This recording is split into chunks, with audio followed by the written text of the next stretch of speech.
तो पहले हम लोग एक जेई का क्वेश्चन है सिल्वर लेंस से, उसको तो पढ़े थे। उसके बाद ऑप्टिकल इंस्ट्रूमेंट को मैं शुरू करूंगा, तो उसमें एक क्वेश्चन इस टाइप से आता है आईआईटी का, बड़ा शानदार क्वेश्चन है। तो मुझे लगा कि डिस्कस करना चाहिए, 5-10 मिनट लगेगा इसमें।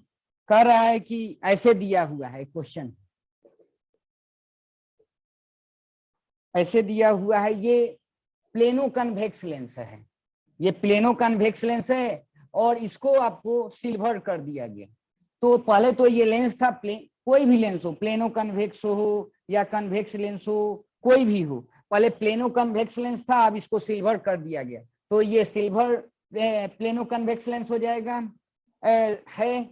अब देखना है कि इसमें क्या कह रहा है कि यहां से ऐसे दिया हुआ है 20 सेंटीमीटर पर यहाँ पर एक ऑब्जेक्ट रखा हुआ है, इसको ए बोल दिया है। मतलब यहाँ से कितने सेंटीमीटर पर है, 20 सेंटीमीटर पे रखा गया है, ठीक है। और ये सिल्वर्ड है, प्लेनो कन्वेक्स लेंस है।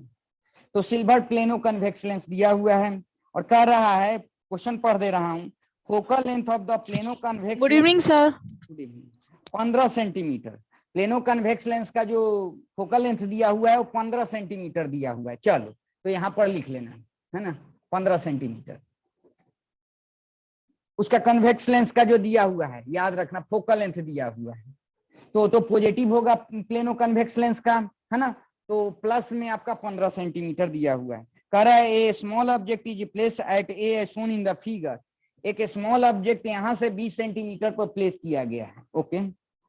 The plane surface is silvered, और ये जो प्लेन सरफेस है प्लेनो कन्वेक्स है, तो ऐसे रहता था पहले, इसको सिल्वर नहीं किए तो ऐसे ही रहेगा ना प्लेनो कन्वेक्स, एक प्लेन रहेगा दूसरा कर्व रहेगा, इसको रंग दिया गया, सिल्वर कर दिया गया, तो सिल्वर प्लेनो कन्वेक्स लेंस हो गया। अब बोला है इससे 20 सेंटीमीटर पर एक ऑब्जेक्ट रखा गया है और इसका फोकल लेंथ दिया हुआ है 15 सेंटीमीटर, सिल्वर का नहीं, प्लेनो कन्वेक्स लेंस का 15 सेंटीमीटर दिया हुआ है। चलो कह रहा है कि the image will form at, 4 option दिया हुआ है, मतलब इस ऑब्जेक्ट का फाइनल इमेज कहाँ बनेगा। तो याद रखो, जो आपको मैं तुरंत डेरिवेशन जो किया था पिछले क्लास में, एकदम सेम है कंसेप्ट, कि पहले इस ऑब्जेक्ट का इमेज लेंस बनाएगा, है ना, यू का क्या V1 बना देगा, फिर प्लेन मिरर का आप जानते हैं कि जितने डिस्टेंस पर रहता है ऑब्जेक्ट, इमेज उतना ही डिस्टेंस पर बनता है, और फिर फाइनली उस इमेज का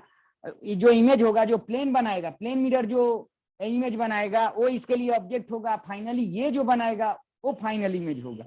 जैसे आपको डेरिवेशन करते टाइम बताया था 1/fm - 2/fl वाला जो फॉर्मूला, एकदम सेम है, मतलब 2 बार लेंस से सामना होगा, 1 बार मिरर से सामना होगा। लेकिन इस केस में जो मिरर है वो क्या है, प्लेन मिरर है। तो प्लेन मिरर का कंसेप्ट जानते हैं कि मिरर से जितने डिस्टेंस पर ऑब्जेक्ट रहता है उतने डिस्टेंस पर इमेज बनता है।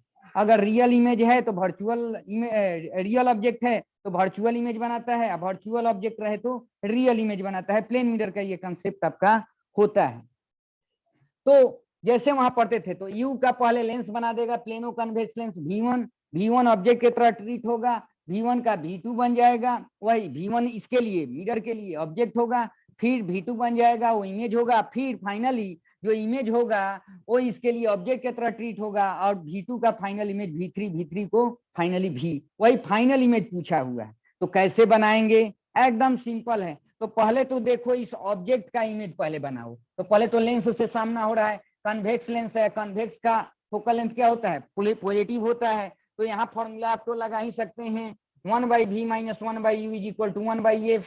तो इधर से रेज आ रही है तो इधर का सारा टर्म निगेटिव होगा। चलो तो 1/, ये पहले लेंस V1 बना रहा है, -1/u क्या हो जाएगा, माइनस साइन के साथ रखेंगे, और इसका फोकल लेंथ ऑलरेडी दिया हुआ है, सिल्वर का नहीं प्लेनो कन्वेक्स का 15 सेंटीमीटर आपको दिया हुआ है। तो यहाँ पर क्या हो जाएगा, प्लस 15 सेंटीमीटर आपका हो जाएगा। तो ये माइनस प्लस हो जाएगा 1/V1, ये हो जाएगा 1/15, और ये हो जाएगा -1/20 हो जाएगा। तो इसका करो तो कितना आ जाएगा एलसीएम, बोलो तो 15 और 20 का बताओ तो 60 आ जाएगा। तो ये कितना हो जाएगा, और ये आपका 1/60 आ गया। मतलब जो V1 की वैल्यू आ रहा है प्लस में आ रहा है, याद रखना, प्लस 60 सेंटीमीटर मतलब प्लेनो कन्वेक्स से याद रखना ये थीन है, ये मत माना कि मोटा है, थीन है। मतलब यहाँ से ये 20 सेंटीमीटर है तो जो भी इसका सेंटर होगा वहां से ये इधर बन रहा है, प्लस साइन के साथ है, मतलब यहाँ से 60 सेंटीमीटर उधर बन रहा है ना, इस साइड में, राइट साइड में बन रहा है इसके इधर, क्योंकि पॉजिटिव साइन है। तो लेंस का तो काम हो गया। तो अब बताओ जो भी इसका सेंटर होगा जहां भी, अब मिरर का काम हो गया, इधर बन रहा होगा यहाँ से कितने पर, 60 सेंटीमीटर पर। तो बताओ ये आपका प्लेन मिरर है, प्लेन मिरर है, इधर कोई ऑब्जेक्ट रखा हुआ है आपका 60 सेंटीमीटर पर, तो इसका इमेज ये इधर बनाएगा कि नहीं, 60 पर। खूब अच्छा से देखो, पहले ये ऑब्जेक्ट था, लेंस इमेज बनाया, कहां पे बना दिया, 60 सेंटीमीटर प्लस में आ रहा है, मतलब इसके इधर बना होगा। अब मिरर का काम है, मिरर के लिए ऑब्जेक्ट की तरह ट्रीट होगा, मिरर अब इधर बना देगा। अच्छा ये बताओ, पढ़ाया भी हूं, जो ऑफलाइन पढ़ा रहा था आपको, कि ये आपका प्लेन मिरर है, आज इधर रंगा हुआ है, उस साइड में अगर ये अब ऑब्जेक्ट की तरह ट्रीट होगा ना, तो वर्चुअल ऑब्जेक्ट होगा, पीछे है, तो वर्चुअल ऑब्जेक्ट का इमेज जो बनाएगा प्लेन मिरर, वो रियल बना देगा, है ना, इधर बनाएगा और उतना ही डिस्टेंस पे बनाएगा, मतलब इधर 60 सेंटीमीटर पर बना देगा, इधर कितना बना देगा, 60 सेंटीमीटर पर बना देगा। तो जो ये V1 था इसके लिए ऑब्जेक्ट की तरह ट्रीट होगा, और ये इसका फाइनल यहाँ से कितना, 60 सेंटीमीटर इधर ये लपेट देगा, इधर आ जाएगा, इसका इस ऑब्जेक्ट का इधर इमेज बन जाएगा। तो अब मिरर के बाद का सिचुएशन क्या है कि जो इमेज बना हुआ है वो यहाँ से 60 सेंटीमीटर इधर बना हुआ है, यहाँ से 60 कहने का मतलब पहले जो ऑब्जेक्ट रखा हुआ था उससे इधर आ जाएगा 60 सेंटीमीटर पर। क्यों, क्योंकि इसका ये बना देगा। अब बताओ फिर क्या पढ़ाया था, जो डेरिवेशन याद रखो, U का V1, V1 का V2, अब V2 अब इधर से जाता था रे ना, अब इधर से रे जाता था, तो अब फिर प्लेनो कन्वेक्स लेंस से सामना होगा, तो अप्लाई कर लेंगे 1/v minus 1/u is equal to 1/f, तो 1/v फाइनल हो जाएगा माइनस 1/u। अब इधर से जाएंगे तो इधर का जितना डेटा होगा सब क्या होगा, पॉजिटिव होगा ना, इधर से जाएंगे तो यहाँ पर प्लस हो जाएगा। अब इधर से जा रहे हैं, डेरिवेशन याद रखना, तो यहाँ पर कितना हो जाएगा, 60 हो जाएगा।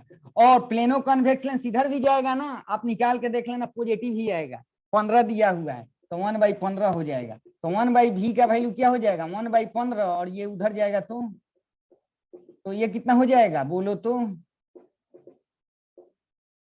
5/60 हो गया 1/v, तो v का वैल्यू कितना हो गया बोलो तो, v का वैल्यू कितना, प्लस 12 सेंटीमीटर आ रहा है।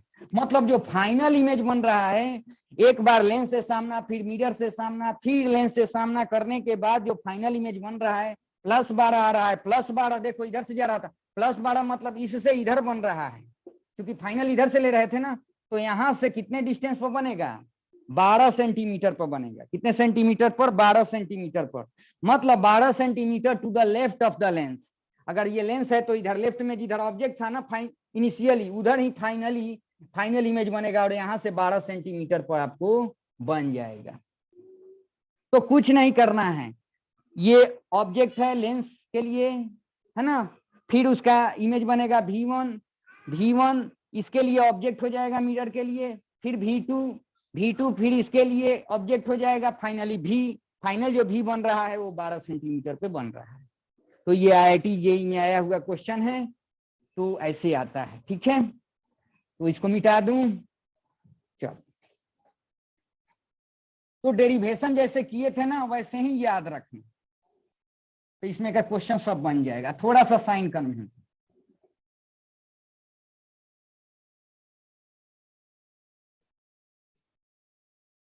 अच्छा एक जगह कंफ्यूजन होगा, सर उधर से भी आ रहा था तो 15 ले लिए, करके देखो आ जाएगा, देखना इधर से भी आ रहा है ना, जो भी है ये देखो, इधर से जब आ रहा है तो कुछ जो भी इसका आर देखना वो प्लस में आएगा, 1/f लिखते हैं ना, μ2/μ1 -1 इंटू 1/r1। तो ये बताओ इधर से जा रहा है तो ये r1 होगा ना, तो 1/r1 के जगह इन्फिनिटी -1/, देखो ये इधर हो जाएगा कि नहीं, निगेटिव, देखो इसका कर्व इधर खुल रहा है, तो -r लिखेंगे तो माइनस माइनस प्लस, देखो तो ये प्लस आ गया कि नहीं, तो वही एफ का वैल्यू 15 सेंटीमीटर ही आएगा, इसमें चेंजिंग नहीं होगी, यही करके देखो, ठीक है।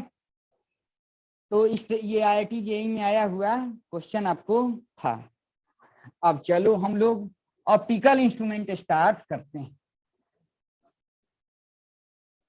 तो ऑप्टिकल इंस्ट्रूमेंट ये आप लोगों के लिए फेवरेट है, बायोलॉजी में तो आप लोग रटते भी हैं और आपका ये सब टॉपिक है।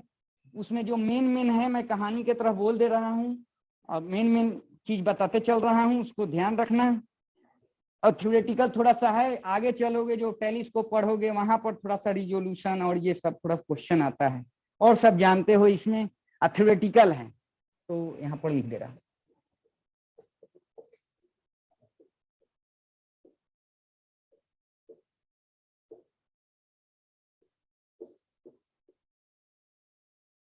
ऑप्टिकल इंस्ट्रूमेंट है ना, तो इसमें पहले हम लोग आंख के बारे में देखते हैं। तो आपका आंख क्या है, लेंस की तरह काम करता है। वही ना, लेंस खराब होता है तो लोग कहते हैं कि चश्मा चाहिए, ठीक है। तो आंख आपका एक लेंस की तरह काम करता है। तो बोला जाता है कि नेचर बनाया हुआ, आप बायोलॉजी पढ़ते हैं कि जो भी आप ऑब्जेक्ट देखते हैं उसका आपका जो आंख है वो लेंस की तरह काम करता है, उसका इमेज बनाता है। कहाँ पे, रेटिना पे इमेज बनता है। और रेटिना पे जो इमेज बनता है वो उल्टा बनता है, लेकिन नेचर ऐसा है कि हम लोग सीधा देख पाते हैं। तो कोई भी ऑब्जेक्ट हम लोग देखते हैं उसका जो इमेज बनता है वो रेटिना पर बनता है ना। तो ये आंख भी एक लेंस है। तो ऑब्जेक्ट को अगर पास में हम लोग लाते हैं तो आंख के पास एक कैपेसिटी होती है। देखते हैं कभी कभी आप स्ट्रेन करके ऐसे देखते हैं, मतलब नजदीक कोई आता है तो पास में जैसे कोई ऑब्जेक्ट लाते हैं, अगर आप चश्मा नहीं लगाए हैं, केवल आंख की बात कर रहे हैं, अनएडेड की बात हो रही है, अभी चश्मा कुछ नहीं लगाए हैं तब भी आपका जो आंख है वो लेंस की तरह काम करता है और इसमें एडजस्ट करने की कैपेसिटी होती है। क्योंकि जब दूर होगा ऑब्जेक्ट तो रिलैक्स मोड में रहेगा आपका आंख, फोकस उसी टाइप से बनाएगा, फोकल लेंथ एडजस्ट करते रहता है आपका आंख, ऐसा एडजस्ट करता है कि इमेज उसका रेटिना पर बन जाए। कोई भी ऑब्जेक्ट देखते हैं, दूर होगा पास होगा, है ना, तो जो आपका आंख होता है वो क्या होता है, आपको उसका फोकल लेंथ एडजस्ट करता है, क्योंकि फोकल लेंथ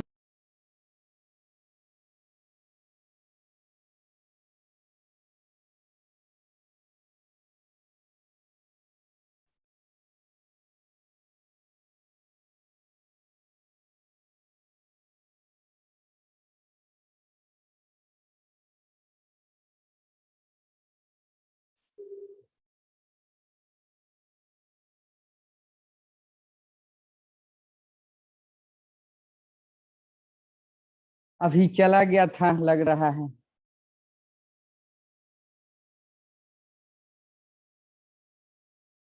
आवाज आ रही है? Yes sir. यस कहाँ सर। तक सुनाई दिया था? ये जो आंख के बारे में बता रहा था सुनाई दिया था आपको? रेटिना वाला टर्म सब सुने थे आप?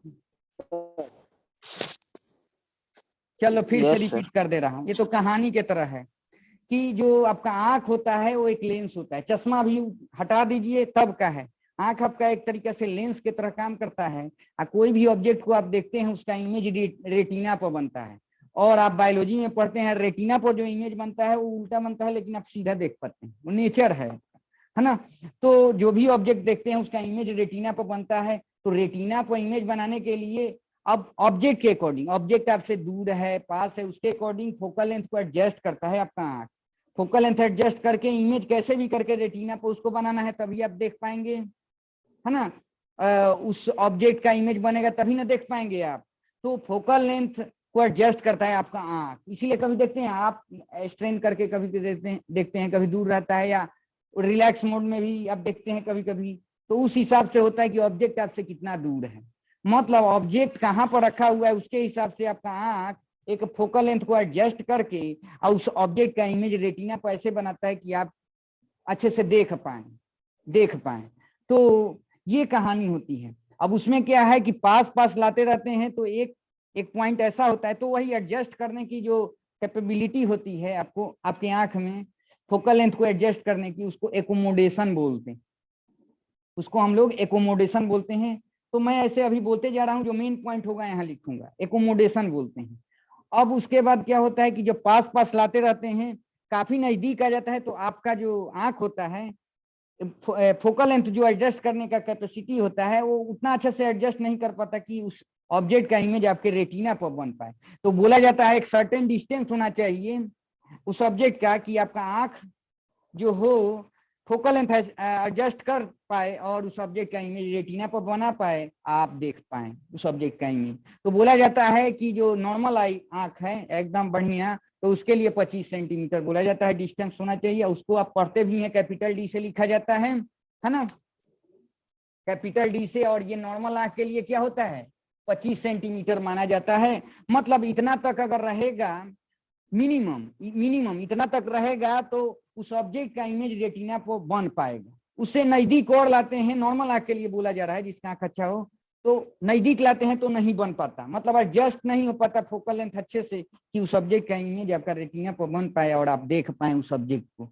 तो 25 सेंटीमीटर कम से कम होना चाहिए। तो इसको क्या पढ़ते हैं, याद है ना आपको, least distance of distinct vision, इसको पढ़ते हैं ना, 25 सेंटीमीटर होना चाहिए नॉर्मल के लिए, तब उस ऑब्जेक्ट का इमेज रेटिना पर बन पाएगा। मिनिमम होना चाहिए, मिनिमम होना चाहिए। मतलब अगर आंख आपका यहाँ पर है, आंख आपका यहाँ पर है, तो ये जो डिस्टेंस होना चाहिए वो कितना होना चाहिए आपका, 25 सेंटीमीटर आपको होना चाहिए नॉर्मल आंख के लिए, है ना।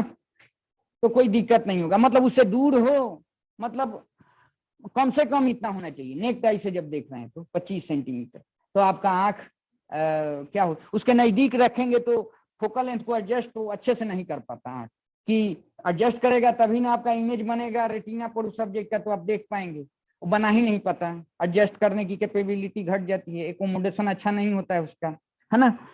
तो कम से कम 25 सेंटीमीटर रखना होगा। जब चश्मा नहीं लगाए हैं तो अब आंख का जो लेंस है वो उसके बारे में भी बात हो रही है। तो ये अभी कहानी है। अब बोला जाता है कि आपको ऑप्टिकल इंस्ट्रूमेंट का यूज क्यों आया, ऑप्टिकल इंस्ट्रूमेंट क्यों हुआ, है ना। तो ये आता है कि जो विजुअल एंगल है उसको बढ़ाने के लिए हम लोग ये ऑप्टिकल इंस्ट्रूमेंट का यूज करते हैं। तो ऑप्टिकल इंस्ट्रूमेंट में आपको आपको माइक्रोस्कोप भी पढ़ना है ना, टेलीस्कोप भी पढ़ना है। तो अभी हम लोग माइक्रोस्कोप के बारे में पढ़ेंगे। मैग्नीफायर भी उसको बोलते हैं, जो कन्वेक्स लेंस आंख के आगे लगा देते हैं तो विजुअल एंगल को बढ़ा देता है। और क्या है विजुअल एंगल, उसको हम लोग देखेंगे। तो चलो, तो दो चीज इसमें अभी पढ़े आप, एक तो एकोमोडेशन है और दूसरा है आपका दूसरा आप देखे थे डी का वैल्यू 25 सेंटीमीटर होना चाहिए। अब आया कि ऑप्टिकल इंस्ट्रूमेंट में अभी हम लोग माइक्रोस्कोप पढ़ेंगे। तो माइक्रोस्कोप में क्या है आपका, उसको मैग्नीफायर भी बोलते हैं। वो क्या होता है, विजुअल एंगल को बढ़ा देता है। तो विजुअल एंगल देखेंगे क्या है यहाँ पर, जैसे ये आपका आंख है, ऐसे दिया हुआ है जो भी है, ये आपका ऑब्जेक्ट है। अभी यहाँ पर आपको लेंस, एक्सटर्नल लेंस नहीं लगाए हैं, मतलब ऑप्टिकल इंस्ट्रूमेंट यूज नहीं हुआ है। आपका आंख है, तो यहाँ से अगर ये कितने डिस्टेंस पर ले लूं, इसका हाइट h दिया हुआ है, बुक में भी पढ़ते हैं ऐसे। तो ये डिस्टेंस कितना ले लूं, नॉर्मल के लिए अगर डी ले रहा हूँ, 25 सेंटीमीटर जो भी है, तो बोला जाता है कि उस समय यहाँ पर जो एंगल बनेगा, ऑब्जेक्ट जो आंख पे एंगल बनाएगा, आंख पे एंगल बनाएगा, थीटा नॉट बोला जाता है। तो ये भी क्या हो जाएगा, थीटा नॉट, इधर आपका इमेज बनता है, वही रेटिना मान लीजिए। तो बोला जाता है कि यहाँ पर जो इमेज बन रहा है वो जो एंगल बनाता है यहाँ पे, तो आप देख रहे हैं ये इस एंगल के बराबर होता है, प्रोपोर्शनल माना जाता है। मेन चीज ये देखिए, 12 में पढ़े भी हैं। तो ऑब्जेक्ट नॉर्मल आंख से देख रहे हैं, तो ऑब्जेक्ट आंख पे जो एंगल बनाता है उसको विजुअल एंगल बोलेंगे यहाँ पर, है ना। वो थीटा नॉट होगा, क्या होगा आपका, थीटा नॉट आपका हो जाएगा। और ये स्मॉल एंगल होता है, तो स्मॉल एंगल के लिए इसको tan थीटा नॉट भी बोल सकते हैं हम लोग। और ये क्या हो जाएगा, h/d आपका हो जाएगा, क्या हो जाएगा, h/d आपका हो जाएगा। तो ये है। अब कहा जाता है कि आपका यूज क्यों हुआ, माइक्रोस्कोप का यूज क्यों हुआ। तो माइक्रोस्कोप का यूज इसलिए हम लोग करते हैं कि ये विजुअल एंगल है उसको बढ़ाने के लिए करते हैं, है ना, विजुअल एंगल को बढ़ाने के लिए करते हैं। तो बोला जाता है, आप पढ़े भी हैं कि जनरली उसका यूज करने के लिए हम लोग ऑब्जेक्ट को उसके जो लेंस लगाएंगे, आंख के आगे एक कन्वेक्स लेंस यहाँ पर लगा देते हैं। कन्वेक्स लेंस मैग्नीफायर की तरह एक्ट करता है, मतलब माइक्रोस्कोप की तरह एक्ट करता है। और जो रखेंगे ऑब्जेक्ट, यहाँ लेंस लगा लिए आंख के आगे, और जो ऑब्जेक्ट होगा वो ऑब्जेक्ट को हम लोग फोकल लेंथ ऑप्टिकल सेंटर के बीच में रखते हैं। जो आप प्रॉपर्टी भी पढ़े हैं कि इरेक्ट बनता है, वर्चुअल बनता है, इधर बना देगा मैग्नीफाइड फॉर्म में बना देगा, इसी ऑब्जेक्ट का इधर इमेज बना देता है अगर लेंस यहाँ लगा दे तो। अब उसका केस हम लोग देखेंगे। तो मैं यही बोला था कि जब यहाँ लेंस नहीं लगा है उस समय जो यहाँ पर एंगल बनेगा, ऑब्जेक्ट जो आंख पे एंगल बनाएगा उसको नॉर्मल जो विजुअल एंगल है वो बोलेंगे। नेक डाई से देख रहे हैं तो अब बोला जाता है रेटिना पर जो इमेज का साइज होगा वो यहाँ पर जो भी एंगुलर जो एंगल बनाता है वो इस एंगल के बराबर होता है, प्रोपोर्शनल माना जाता है। तो ऑब्जेक्ट का यहाँ, ऑब्जेक्ट जो यहाँ पर एंगल बना रहा है वही एंगल के प्रोपोर्शनल होता है जो रेटिना पर आपका इमेज बनता है ना। तो हम लोग थीटा निकालते हैं और ये थीटा नोट निकालते हैं और ये बहुत कम होता है तो इसको tan थीटा नोट भी लिख सकते हैं। फॉर ए स्मॉल एंगल के लिए आप लोग लिखते भी हैं, है ना, तो ये P/B H/D लिख सकते हैं। तो बोला गया है कि अगर विजुअल एंगल को बढ़ाया, विजुअल एंगल को हम लोग क्या करें, बढ़ाने के लिए हम लोग ऑप्टिकल इंस्ट्रूमेंट का यूज करते हैं। ऑप्टिकल इंस्ट्रूमेंट में अभी हम लोग माइक्रोस्कोप पढ़ने जाएंगे जिसको मैग्नीफायर भी बोलते हैं। और कन्वेक्स लेंस यूज करते हैं, आंख के आगे लगा देते हैं तो विजुअल एंगल बढ़ जाता है। और कैसे बढ़ता है देखेंगे।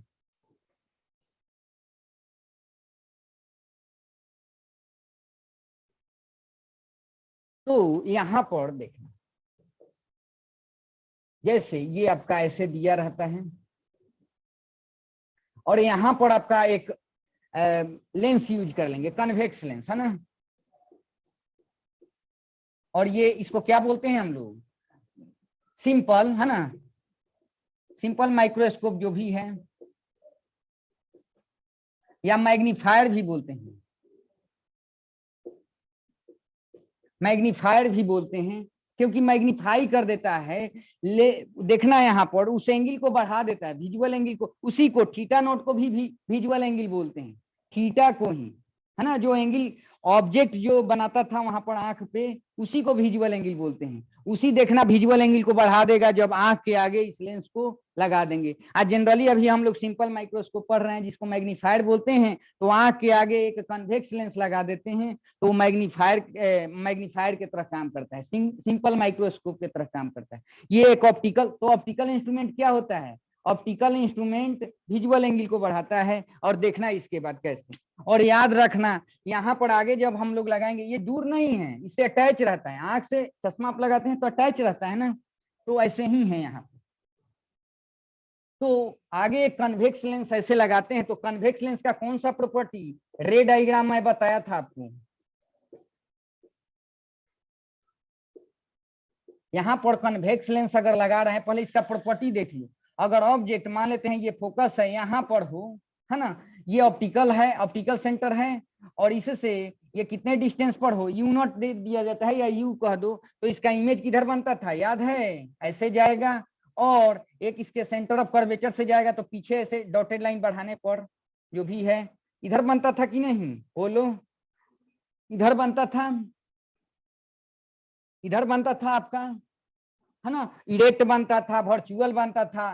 तो बताओ ये वाला इस ऑब्जेक्ट का ये इमेज बन गया। अब इसको देखना आपको आसान हो जाएगा, मैग्नीफाई करके दे दिया है तो ये वाला यहाँ पर जो एंगल बनाएगा ये भी बनाएगा, लेकिन ये देखो ये लार्ज दिखेगा, इसी ऑब्जेक्ट का यहाँ पर इमेज दिखेगा, तो ये क्या होगा आपका, इसको देखना आसान रहेगा ना, इसको देखना आसान रहेगा तो इसी ऑब्जेक्ट का यहाँ पर इमेज बन जाता है। लेकिन संयोग ये होता है कि मैथमेटिक्स होता है, यहाँ पर अगर थीटा एंगल है, थीटा एंगल है तो ये क्या हो जाएगा, देखो ये भी यहाँ पर थीटा बना रहा है, ये भी थीटा बना रहा है। तो अगर विजुअल एंगल इस केस में अगर काउंट करें कि आंख के आगे एक लेंस लगा देते हैं जिसको मैग्नीफायर बोलते हैं, सिंपल माइक्रोस्कोप बोलते हैं, इसको लगाने से यहाँ पर जो एंगल है वो इंक्रीज हो जाता है। जो नेक डाई से थीटा नॉट था ना उससे ज्यादा ये एंगल होगा, और जब ज्यादा एंगल होगा, जब ज्यादा एंगल होगा तो देखना ये क्या होगा, ये वाला कहा जाता है फाइनल इमेज यहाँ बना है ना, ये वाला जो यहाँ पर एंगल बनाता है उसको विजुअल एंगल बोलेंगे। किसके केस में, सिंपल माइक्रोस्कोप के केस में, मैग्नीफायर के केस में। तो ये वाला जितना यहाँ पर एंगल बनाएगा ये वाला भी उतना ही बनाएगा, सिमिलर ट्रायंगल है ना, 10th क्लास में पढ़े हैं। तो देखो ये इसका हाइट एच है, पहले भी एच था जब नेक टाई था, लेकिन यहाँ से डी डिस्टेंस पर था, अब ये यूनोट डिस्टेंस पर है तो इसका इमेज यहाँ बन गया है। तो ये वाला भी यहाँ पर थीटा एंगल बनाएगा और ये वाला भी यहाँ थीटा एंगल बनाएगा। तो इस केस में अगर विजुअल एंगल की बात करें, थीटा मतलब tan थीटा लगा दें तो कितना हो जाएगा, स्मॉल एंगल उस थीटा नॉट से ज्यादा होगा तभी कम ही होगा, मतलब ओवरऑल की बात कर रहा हूं, क्योंकि हम लोग tan थीटा कभी थीटा को tan थीटा से भी लिखते हैं, तो ये कब लिखते हैं, जब एंगल कम हो। ठीक है, चलो तो यहाँ हम लोग 20/20 लिखें या h/ हम लोग u0 लिख दें, बात एक ही है। तो एक आता है इसके केस में कि मैग्नीफाइंग पावर की बात आती है, कैपिटल M से लिखा जाता है, मैग्नीफाइंग पावर M से, आप पढ़े भी हैं, यही ज्यादातर कैलकुलेट करने के लिए आता है। तो θ/θ0 बोलते हैं या आप tan θ/tan θ0 बोल देते हैं। तो बताओ tan थीटा क्या है, जो फाइनल इमेज यहाँ बन रहा है मैग्नीफायर लगाने के बाद, तो ये वाला यहाँ पर जितना एंगल बना रहा है ये वाला भी उतना ही बना रहा है। तो थीटा कहें या tan थीटा कहें, ये कितना हो जाएगा बोलो तो, h/u0 नहीं होगा। और tan θ0 क्या हो जाएगा आपका, नेक डाई से जब देखते थे तो, नेक डाई से देखते थे तो कितने डिस्टेंस, ये h था हाइट है ना, और ये कितने डिस्टेंस पर था, यहाँ पर आंख था आपका है ना, ये θ0 था, वही आपका tan θ0 भी करें या θ0 स्मॉल एंगल है तो h/ क्या होता है, ये d, यही तो था आपका, यहाँ पुट कर देंगे h/d। तो ये देखो ये कट जाएगा, ये कितना हो जाएगा, d/u0 हो जाएगा आपका मैग्नीफाइंग पावर। तो मैग्नीफाइंग पावर क्या होता है आपका, वही जो फाइनल इमेज इंस्ट्रूमेंट लगाने के बाद जो फाइनल इमेज आंख पे जो एंगल बनाता है, और बटा में जो आपका नेक डाई से जो एंगल बनता है उसको नीचे में लिख देते हैं, तो मैग्नीफाइंग पावर होता है ये। आप लोग टारगेट में है तो इसका मतलब मैग्नीफाइंग पावर ये नहीं है, मैग्नीफाइंग पावर आपको बता रहा है कि नेक डाई से जब देख रहे थे उस केस में विजुअल एंगल क्या है, और इंस्ट्रूमेंट लगाने के बाद विजुअल एंगल की वैल्यू क्या है, मतलब कितना मल्टीप्लीकेशन हो रहा है, इसको बताता है आपको। तो जनरली मैग्नीफाइंग पावर याद रखना, आप टारगेट में है तो जनरली फॉर्मूला से क्वेश्चन आता है आपका tan θ/tan θ0, मतलब इंस्ट्रूमेंट लगाने के बाद जो फाइनल इमेज यहाँ पर एंगल बना रहा है, मतलब ये जितना एंगल बनाएगा वही यही बनाएगा, तो tan थीटा लिख दिया, इसका वैल्यू h/u0। अच्छा, आज जब नेक डाई से देख रहे थे उस समय कितना बन रहा है आपका h/d है ना, यहाँ लिख देंगे, कट जाएगा तो d/u0 हो जाएगा, मतलब आपका मैग्नीफाइंग पावर का जो वैल्यू है वो d/आपका u0 हो जाएगा है ना। तो इसमें भी मैग्नीफाइंग पावर आता है, दो टाइप का पढ़ना है, इसमें दो केसेस पढ़ना है, जब फाइनल इमेज इंफिनिटी पर बन जाए, और फाइनल इमेज देखो मैं अभी बताया था कि ऑब्जेक्ट को कहाँ रखना है, जो इमेज बनेगा आपका, यहाँ पर बताऊंगा, अभी मैग्नीफाइंग पावर देख लो, d/ क्या होगा, u0 आ रहा है, d/u0 आ रहा है, इसको मैं मिटा रहा हूं, आगे देखना। तो बस याद रखना, नेक डाई जब है उस समय ऑब्जेक्ट आंख पे जो एंगल बना रहा है वो स्मॉल ही एंगल होगा, tan θ0 को tan θ0 लिख सकते हैं, h/d होगा। अब चश्मा लगा लिए उस समय क्या होता है, आपका जो फाइनल इमेज जो यहाँ पर एंगल बनाएगा है ना, तो ये वाला जितना एंगल बनाएगा वही ये वाला भी बनाएगा, उतना ही एंगल वही बनाएगा, लेकिन θ0 से ये एंगल ज्यादा होगा, लेकिन ओवरऑल tan θ0 हो या tan थीटा हो ये कम होते हैं, इसीलिए थीटा को tan थीटा भी लिखते हैं। तो आपका h/u0 लिखेंगे, और इनका जो रेशियो होता है इसी को मैग्नीफाइंग पावर बोलते हैं हम लोग। तो आपका आ जाएगा, आपका d/u0 आ जाएगा। और इसमें दो केसेस बस बताऊंगा, ये टेलीस्कोप से लेकर के सब में चलेगा, आपको देखना कैसे।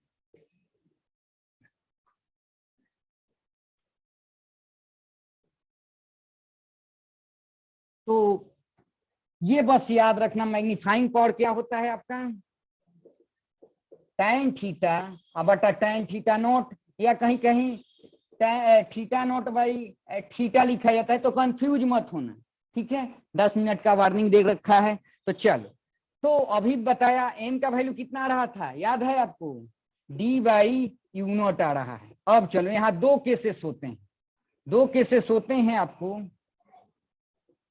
एक चीज याद रखना, अब हम लोग सिंपल माइक्रोस्कोप का पढ़ रहे हैं, मतलब लेंस लगा हुआ है, तो लेंस, तो यहाँ पर मैग्नीफाइंग पावर का वैल्यू कितना है, d/u0, क्योंकि मैग्नीफाइंग पावर तभी आएगा जब मैग्नीफायर लगा रहेगा, तो मैग्नीफायर लगने के बाद यही मैग्नीफाइंग पावर है, d/u0 है। अच्छा, यू नॉट क्या है इस केस में? यहाँ पर जो लेंस लगाए थे, यहाँ पर जो ऑब्जेक्ट है उसका डिस्टेंस था कि नहीं? बोलो, यू नॉट यही था। तो बताओ इस यू नॉट का जो इमेज बनेगा यहाँ पर बनेगा, इधर बनता था।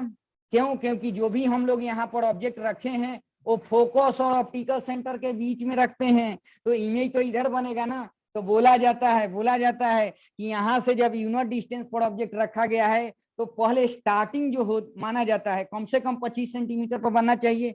तो इस ये जो कन्वेक्स लेंस है, ऑप्टिकल इंस्ट्रूमेंट जो भी है, यहां से ये डी डिस्टेंस पर फाइनल इमेज बनेगा। क्या बनेगा? जो फाइनल इमेज बनेगा डी डिस्टेंस पर। कब? जब यहां से यूनिट डिस्टेंस पर ऑब्जेक्ट होगा तब। और याद रखना है इसके फोकल लेंथ के ये अंदर में होना चाहिए। तो उस केस में जो मैग्नीफाइंग पावर है डी बाई यूनिट होगा। क्या होगा? D by unit. ये तो पता चल रहा है। अब बताओ यही ऑब्जेक्ट जो डिस्टेंस है ये बढ़ाते बढ़ाते बढ़ाते इसके फोकस पर आ जाए, तो फोकस पर आ जाए तो फाइनल इमेज डी पर नहीं बन करके इंफिनिटी पर बन जाएगा ना। किधर बन जाएगा?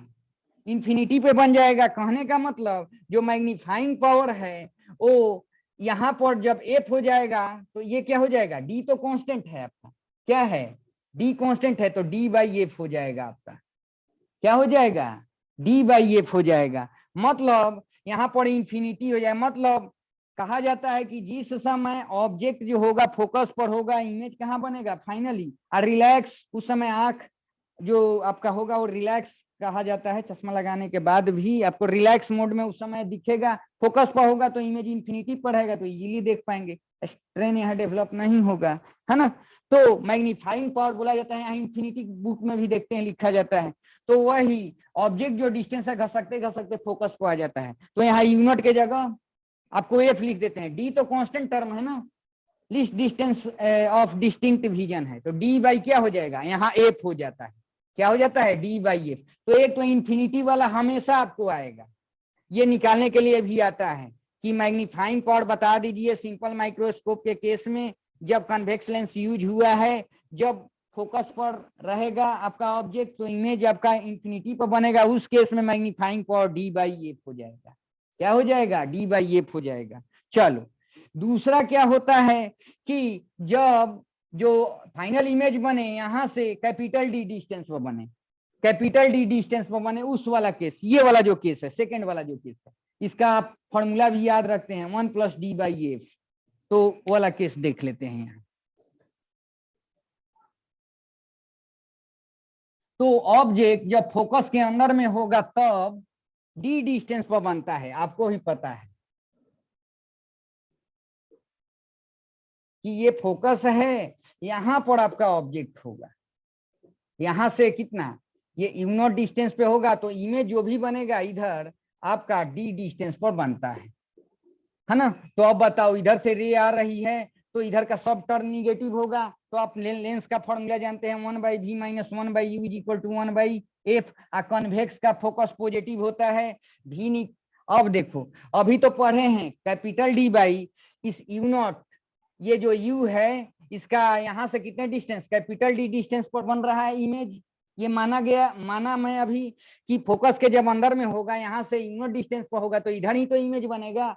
अब माना अभी मैं कि कैपिटल डी डिस्टेंस पर बना, ठीक है, मतलब इससे इधर और नहीं घसक सकता था इधर ऑब्जेक्ट, है ना, क्योंकि इसके कॉरेस्पॉन्डिंग जो बनेगा डी से स्टार्टिंग होता है, भागेगा दूर ही, कम से कम यहाँ पर इमेज बनेगा। तो अब फॉर्मूला लगा दिया 1 by v minus 1 by u equal to 1 by f. Magnifying power मैं निकालने जा रहा हूँ, तो मैं क्या किया, यहाँ पर देखो कितने डिस्टेंस पर बना है, तो v के जगह कितना, इधर का टर्म निगेटिव होगा कि नहीं, तो क्या लिख दूंगा minus D minus 1 by you, क्या है माइनस यू नॉट है, बोलो इधर है।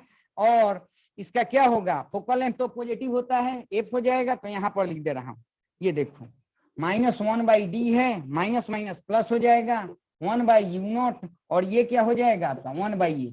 हम लोग जानते हैं D by you not magnifying power होता है, तो डी से मल्टीप्लीकेशन कर देंगे, 10th क्लास में भी पढ़े थे, तो डी से करेंगे तो यहाँ 1 हो जाएगा, यहाँ डी बाई यू नॉट हो जाएगा, और यहाँ डी बाई एफ हो जाएगा। तो अब बताओ इसी को तो मैग्नीफाइंग पावर बोलते हैं। कब, जब यहाँ से least distance of distinct vision मतलब यहाँ से जो डिस्टेंस माना गया है कि इस ऑब्जेक्ट का जो इमेज बनेगा यहीं से स्टार्टिंग है, तब के केस में मैग्नीफाइंग पावर हो जाएगा 1 + d/f हो जाएगा, 1 + d/f हो जाएगा। तो मैग्नीफाइंग पावर कितना आ गया 1 + d/f। थोड़ा सा यहाँ पर याद करो, d/f क्या लिखा था, याद है d/f मैग्नीफाइंग पावर किसके केस में, m इंफिनिटी था कि नहीं, मतलब जब यहां से d डिस्टेंस पर इमेज बनेगा उस समय जो मैग्नीफाइंग पावर होगा वो जब फोकस पर ऑब्जेक्ट होगा उससे अच्छा होगा। 1+ देख रहे हो उससे ज्यादा आ रहा है कि नहीं, मैग्नीफाइंग पावर कहने का मतलब इनलार्ज होगा, जो इमेज बनेगा ऑब्जेक्ट का ज्यादा बनेगा। इंफिनिटी कोई होता है तो बहुत ज्यादा दूर होता है तो इंग्लिश कम बनता है, मतलब मैग्नीफाइंग पावर जो होगा लार्ज कम मतलब जो डी डिस्टेंस पर बनेगा वो ज्यादा लार्ज होगा। देख ही रहे हो 1 + d/f है तो 1 जुड़ा हुआ है, मतलब इसकी जो वैल्यू है इससे तो थोड़ा ज्यादा ही है ना। तो यहां से आता है, तो आपको इस फॉर्मूला से भी क्वेश्चन आता है कि आपका मैग्नीफाइंग पावर बता दीजिए जब ऑब्जेक्ट का इमेज लेंस लगाने के बाद ऑब्जेक्ट का जो इमेज बन रहा है डी डिस्टेंस पर बन रहा है और डी 25 आपको पता ही है फोकल लेंथ दिया रहेगा तो आप निकाल सकते हैं मैग्नीफाइंग पावर। ये आता है सिंपल माइक्रोस्कोप के केस में। ओके, अब टाइम जाएगा तो यहीं तक रहने देते हैं, फिर कल पढ़ेंगे, ठीक है। तो इसमें 3-4 चीज, एकोमोडेशन देख लेना, नेक डाई वाला देख लेना, है ना, रेटिना पर जो इमेज बनाता है एडजस्ट करके बनाता है, ठीक है, और ये मैग्नीफाइंग पावर थोड़ा सा देख लेना। कल मैं क्वेश्चन कराऊंगा, आगे पढ़ेंगे, ठीक है, कल पढ़ेंगे।